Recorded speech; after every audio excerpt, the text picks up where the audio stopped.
Hello there.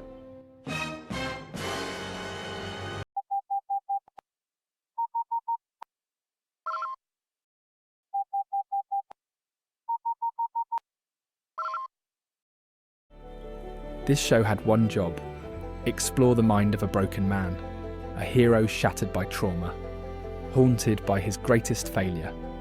That's the show we were promised. So what did we get instead? We got this, and this, and this.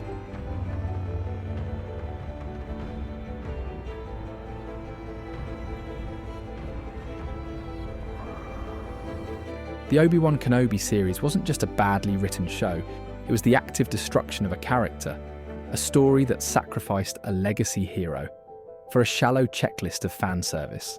And it's done more damage to Star Wars than any show since. So how did this happen? How did they waste this much potential? Let's break it down. This is about a man who lost everything. Think about the character.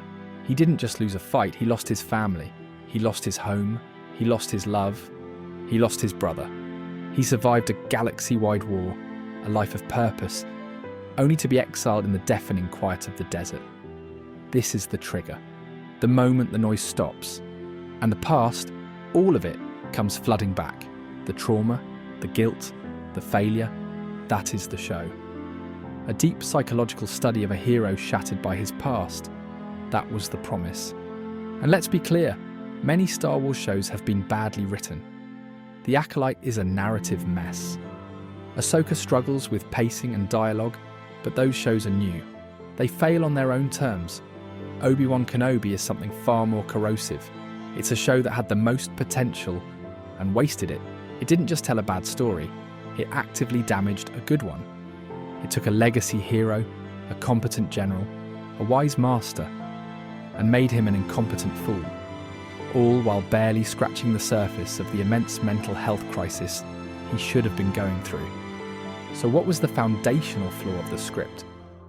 The foundational flaw wasn't the chase scene, it was the choice to leave Tatooine at all. The writers wanted him off-world. They wanted a galaxy-trotting adventure. But this decision creates an immediate, character-breaking problem. Obi-Wan is on that planet for one sacred reason: to protect Luke.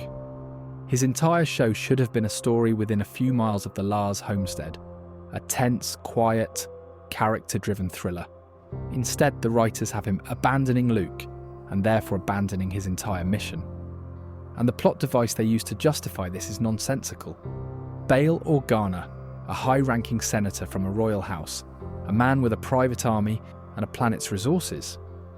He needs help finding his kidnapped daughter. His only option, his only call for help, is the galaxy's most wanted Jedi, who is already on a sacred mission, deep in hiding, on the one planet he can't leave. It's absurd. It forces our hero to act against his own logic, duty and character, just to set a plot in motion. This is the real writing failure. This is where the show dies, within the first episode. And this lazy, illogical premise is what leads to this.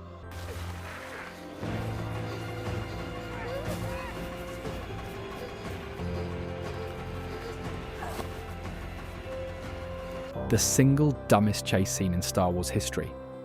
It's not just a bad scene, it's the first idiotic symptom of a script that has already, fundamentally, betrayed its own hero. But it wasn't the only thing they broke. In A New Hope, Vader and Obi-Wan have one of the most iconic confrontations in film. The circle is now complete. When I left you, I was but the learner. Now I am the master. That line is heavy with history, meaning, and tragedy. This show takes that line and lights it on fire. We now have two new duels, one where Vader wins and one where Obi-Wan wins. The A New Hope dialogue now makes no sense. The writers committed timeline vandalism, and it was completely unnecessary. It doesn't add to the Star Wars story. It's just there. A cynical attempt to get more viewers. But they forgot one simple thing. Good writing, like in Andor, is what actually builds an audience through word of mouth. Andor had no legacy heroes, no lightsaber duels, no fan service. It had a compelling character and a story to tell, and it is infinitely more respected. Obi-Wan was one of the most beloved characters in the galaxy, but the show had nothing to say. So instead of a story, it just gave us a checklist of empty calories. This entire show was written backwards from a checklist, a list of empty, shallow fan service moments, completely unearned by the narrative. We need Obi-Wan to say, "Hello there." We need Vader to choke some civilians. It doesn't add to his character, it's just a reminder that he's the bad guy. We need the Rebels mask split scene, but with Obi-Wan. It doesn't matter that it's a visual echo of a better story. These moments aren't earned, they're just there. They're member berries in their laziest form. And then there's the final, most insulting item on the list, Qui-Gon Jinn. Another wasted opportunity. He could have been Obi-Wan's companion and mentor throughout his journey. The voice of reason, challenging his perceptions. The guide helping him through his internal struggles and reflections. Instead, he's reduced to a minute-long cameo at the end of the series. With no real substance, he just says, "I was always here, you just were not ready to see." And that they still had far to go, as if it were an afterthought. That is the core of this tragedy. This show had one job. It was supposed to be about Obi-Wan's trauma, his guilt, his failure. That theme is only explored at a surface level and isn't given the time it needs. Sacrificed for a rescue the princess plot. Sacrificed for timeline-breaking lightsaber fights. This is why Obi-Wan is the worst written Star Wars show. It's not just bad, in the same way The Acolyte is bad. It's worse. The Acolyte is a badly written new story. Obi-Wan is also badly written, but actively damages the stories and characters that came before. It took a competent, wise and complex hero, and reduced him to a shadow of his former self, all in the name of cheap nostalgia.